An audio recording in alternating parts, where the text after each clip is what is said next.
in the 2023 NFL Draft. It has been a great few days here in Kansas City for this draft as we're coming toward the end of round number 5, 7-round draft. 157 players taken today form the bulk of the rosters. The NFL Draft presented by Courtyard by Marriott. Get you up to date on some of the recent selections here as we've been watching the draft roll on. Some familiar faces for those of us who cover college football all the time, and obviously all of the guys here on the set scouting it, if not covering it. Oh, and now see, that's not nice. It's a great sign, though. Yeah, it was a good sign. It was pretty funny, for sure. I make sure that I keep Adams' number all the time. All should do that. McClendon and Davis Allen, we've talked about. The running back from Northwestern, Evan Hull, goes to the Colts. Evan Hull race, you want a hard-charging north-south runner who doesn't try to avoid contact. He will just run you over. 5'10", 209-pounder. Talk about very good hands. He led all FBS running backs with 55 receptions. Also added 913 rushing yards. He had a career-high 14 catches for 213 yards against Duke. He also had 17 carries in that game for 65 yards. He's never going to lead the league in missed tackles. That's not Evan Hull. But the results on the football field at the collegiate level were easy to live with. As a backup running back, you put him in there, and that defense better be ready to tackle, Todd, because he's going to take it to you like a linebacker would with that mentality he has, that aggressive, straight-ahead, north-south running style. Yeah, I was impressed by him in pass protection, too, even though he's constantly being used as an outlet in the passing game as well. All the latest selection by Indianapolis. We all were in agreement, heaping praise on the Texans for what they had done in the draft. How do you assess what the Colts have done? Yeah, Reese, they're trying to address needs. Look, obviously they need a franchise quarterback. They need to have one that's homegrown.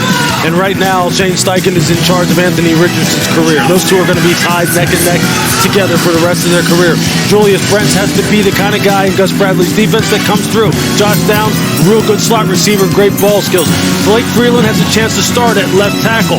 He has to be a guy who, with that athleticism, translates to being a guy who can be dependable, blocking for whoever ultimately the quarterback is this year in their blind side. Adam Bawari, you got to put him at 3 technique. He's got to get going. Gus Bradley's got to get him going. Darius Rush, the same as Brent's. Nice physical skills. Daniel Scott, Todd likes him as a free safety, as a guy who can play multiple positions. And then you got Mallory and Evan Hall, who are nice depth adds, on the offensive side of the football. But look, it all comes down to the quarterback play there, obviously, and making sure the offensive line lives up to what we thought a year ago, or what I thought a year ago was ultimately going to be what drove the bus there. And it was the most disappointing unit on the team. Yeah. Easily. And when Jonathan Taylor went down, it was done. When Matt Ryan couldn't get protected, they were done. They couldn't take advantage of all the wide receivers that they had, which I thought was a nice group as well. But this is a football team for Chris Ballard, the general manager. This is a big year, man. This is a big, big year, because I don't know if necessarily him and Shane Steichen have to be neck and neck, right? Shane's the new guy. I'm trying to turn things around here. Chris, I think, is a fantastic team builder and a wonderful drafter, and we love the draft that he had this year. I like the draft he had last year. Same. But they have got to get it going. They have got to get it going. And I don't know if that means Anthony Richardson needs to play sooner rather than later, but whatever it is, they got to get it going. Is it fair to say they took him fourth? Maybe not week 1. But he's going to play. Oh, he's going to play. I think he has to. And even if early on it's short yardage, goal line situations, utilizing him in some RPO action and getting his feet wet, but he's going to play. And I'll say this. Anthony Richardson could not have gone to a better place in terms of the coach that he's going to work with the most, and that's Shane Steichen, the head coach, who also is the play caller. I mean, you talk about, Justin Herbert was one thing, but Jalen Hurts and the development that he played that role in, Steichen did, and utilizing the mobility and allowing him with Jalen Hurts to become more and more comfortable in the passing game, feeding him a little bit more and more as it went on. That's going to be basically the progression you see with Anthony Richardson, although it's going to be a longer progression, because he didn't start 100 games in college like Jalen Hurts did. He started 13.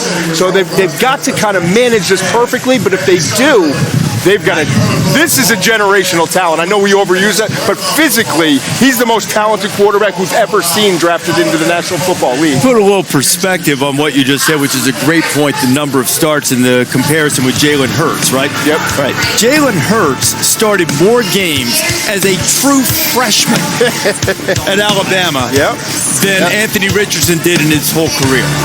And that list is scary. Outside of Cam Newton, that list is scary. But I'll tell you, I'm not saying you can still, besides just the talent, as far as the physical skills, rather, I'm telling you, if you turn on, it depends what game you watch. If you watch Tennessee and you watch Texas A&M, and you're sitting there going, this guy's had how many starts? How green is he? Because, it is footwork, release quickness, anticipation, decision-making, knowing when to get outside the pocket and run. And then when they did run him, that run against Texas A&M, where he pulls the zone read and goes down the right sideline, and you see defensive backs have the angle on him, and at 240 pounds, this joker is pulling away from him. You're going, I'm drafted him. I don't care how many starts he has. Right. I'm drafted him because he's shown you he can do it. Like, all players in the NFL probably at some point in time show you they can do it. And Mel, you talk about this a lot. It's a matter of, can you somehow get yourself to where it's repeatable behavior over and over again? Is the question. Exactly. We said it was Stroud against Georgia. Right. It was certainly Anthony Richardson against Florida. That September 3rd game when he was down there and upset the Utah. He was Superman. At that game against Utah, we saw it. He did everything. He was running the foot. He had 3 rushing touchdowns. He made accurate strikes. Look at that throw on the field. He made some great throws in a lot of games, but he also missed layups. the following week after Utah was Kentucky. I was there. He had 40% completion percentage in that game. He had 4 rushing yards. This is the run. Carries. Look at this run. Oh, yeah. Look at this. He'll be one of the top 3 or 4 running quarterbacks as a rookie in the NFL if he was the starting quarterback. Is the passing going to develop quickly enough? I'll say this, guys. The AFC, we said how many great quarterbacks are in it. Now the division, that AFC South, has 3 of these guys in addition to Trevor Lawrence. So you add 3 gunslingers, young rookie quarterbacks, all highly rated, into an AFC that was already loaded with great quarterbacks. Yeah, I look at him, guys. I think the Josh Allen plan could work for Anthony Richardson. I know he said he doesn't need to play yet. He only played 13 games. I think he needs to play football, not watch football. Let's get him on the field. What makes Josh Allen great? Ultra competitive. You were with Anthony Richardson. Does he have Josh Allen's passion for learning, competing, doing everything you want to be a great and improve one of the areas he needs to? But you know what? But see, he also needs someone who's going to guide that competitiveness, right? So Josh had people who were also helping him analyze the things that he needed to change so he could kind of repeat those things instinctively. And then it just came natural to him. That's what Anthony needs. He needs the people. Look, he's got the makeup, right? He's going to want to do the work. But if I'm going out there and I'm just repeating the same old behavior that isn't really helping me, who cares how competitive I am? I need the right people around me who are going, this is what you need to work. No, that's wrong. Now do it again. Now do it again the right way. I'm hoping he has that in Indianapolis, because if he does, I'm not saying they'll ever forget Peyton Manning and Andrew Luck, but they'll be remembering Anthony Richardson. You know what, Matt, I agree with your point about him needing to play as long as you're sure you're not ruining him. You'll throw him out there and he loses his confidence and becomes tentative. That's what you want to protect against. Otherwise, 1,000%. Dude, look, watch the tape. Everybody can see what he does. There's also an error on the sideline. I was at the Tennessee game, which they lost. Man, he played his butt off. He was tremendous in a hostile environment there, too. So Anthony Richardson leading the Colts, and I think it's probably a good bet that he'll be on the field sooner rather than later. You'll be right. He'll need to play. We hope it goes well for him. Packers just took a defensive tackle out of Bowling Green, Karl Brooks. I'll tell you what, Grace, in the Mid-American Conference, this kid was dynamic. And I'll tell you, he presents scheme, versatility, Matt and Todd and Lewis. This is the kid has an arsenal of pass rush moves. You talk about a guy with active hands, athletic, 10 sacks, 18 tackles for loss. Third, that sack total of 10, third highest single season in school history. That number, but 3 sacks and a forced fumble against Central Michigan, 4 tackles for loss against Toledo. He was flashing big-time ability in every game that I saw. I saw 6 of them that Bowling Green had this year, Todd. I thought he'd be a third-round pick, at worst a fourth. He wasn't even invited to the Combine. No, he wasn't invited to the Combine, and he was only a 2-time captain, 35 starts at Bowling Green. I popped on the tape. The first things I saw, I wrote down. He's a walk-up outside linebacker. He's a defensive end. He's a defensive tackle. I wrote, damn, he knocks this guy back. Powerful hands, violent hands. I mean, it was like watching a highlight reel. And I know the competition. I understand that. It's not Alabama. It's not Georgia. But he was dominating guys. And that's what you have to do when you're playing at not the elite level. You've got to be dominant week in and week out. And that's what I saw here. The last note I have on him, not the best athlete of the group of edge rushers, but he's the most varied and most skilled technician in this draft class easily. Yeah. Easily. And I think you move him inside at 296 pounds. Talk about the tape, the bull rush that he has on tape is special.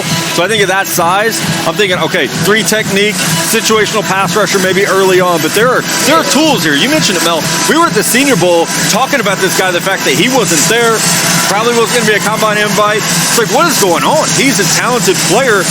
I thought he would be a top 120 selection. You think Green Bay wants to improve their D-line? You think they want versatility up front, too? I mean, jeez. They got, exactly. They want guys who can play inside, outside. I want them all. I want clones. If this guy doesn't work, we'll get the next guy. Right. If that guy doesn't work, we'll get this guy. That's pretty cool, though. They definitely have a plan, and they're executing on it. They pick up Brooks early in the 6th round here.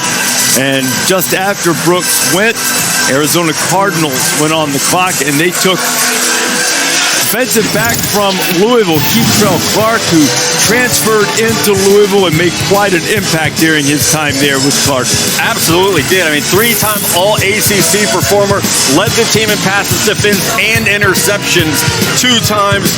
He's had pick 6. He can pick up fumbles and run them back. So the tools are there. He's a little bit undersized at 5'10", 181 pounds. But guys, the speed is there. 4.42 speed is what you're looking for as a nickel or slot cornerback. So I see someone with huge upside here. He has had an ACL injury in the past, the 2021 season, but he is a quick mover in space. He's good at diagnosing. 5 career interceptions. I'm surprised that we had to wait until pick 180 to hear his name called because he's been productive and he has those developmental traits.